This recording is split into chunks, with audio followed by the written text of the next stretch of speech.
what decade? You're a child of what? You 80s. You're the 80s. I grew up in the 80s. So that was the real deal.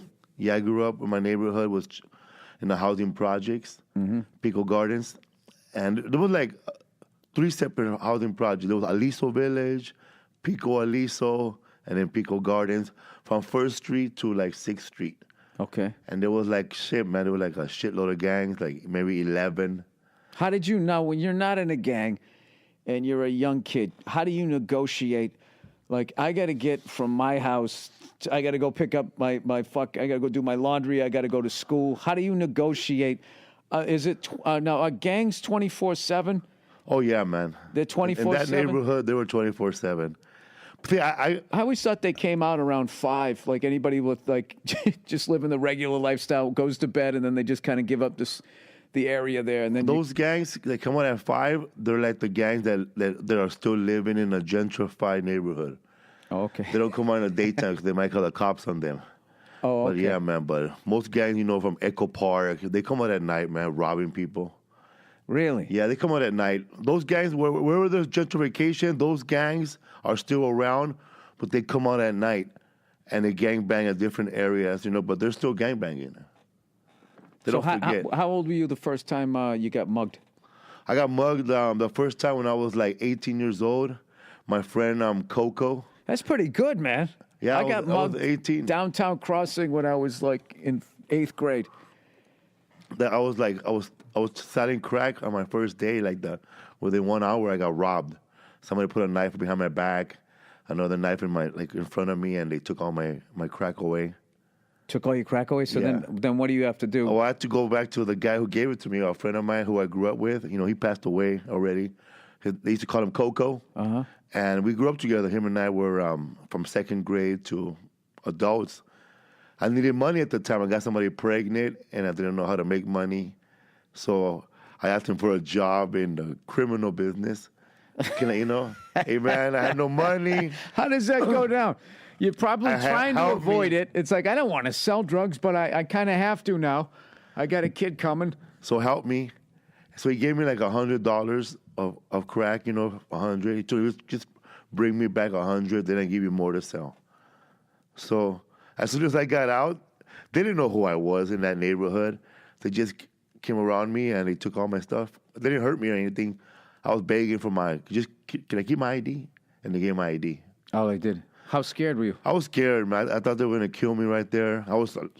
I felt like I was young. I was really scared. But I was calm, I wasn't like, Right. Just take it, man. Just take it. Leave me alone. I just walked out of it. Take it.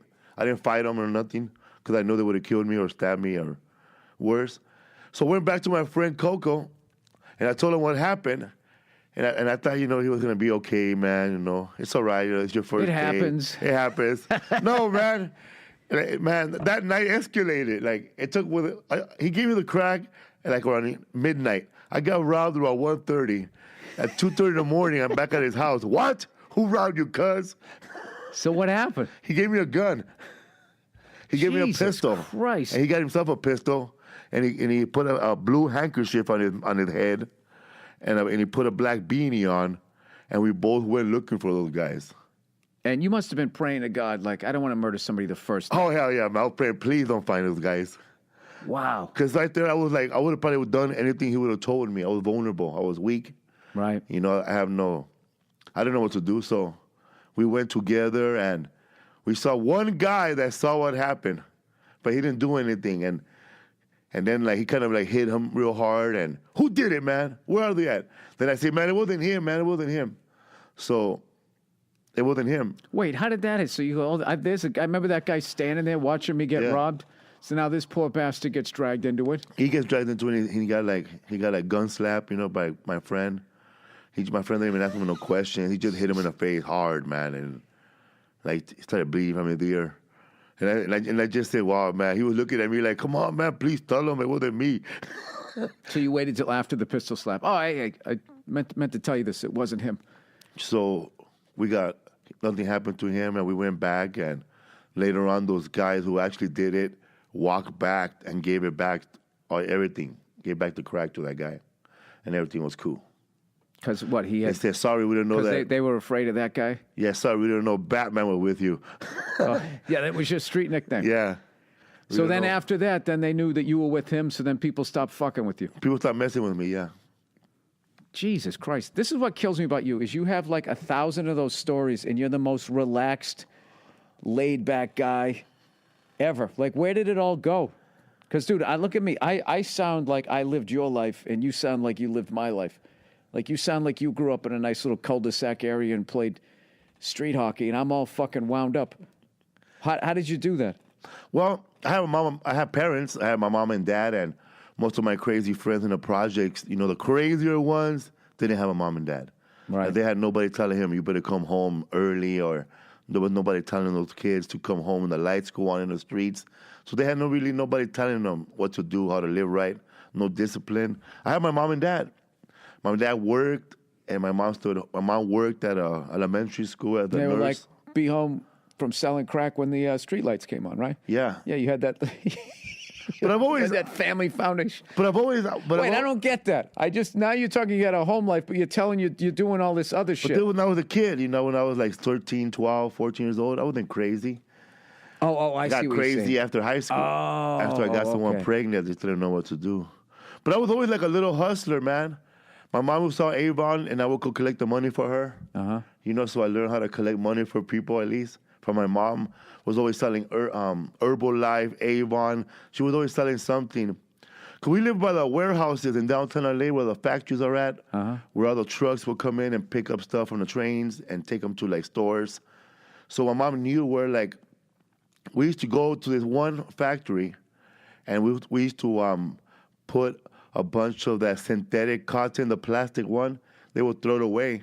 And my mom and I would put it in bags, like hefty bags. And then we go to another place where they would throw these raggedy old sheets. And then my mom would sew those raggedy old sheets with the cotton, and then we'll go door to door in a housing project selling pillows.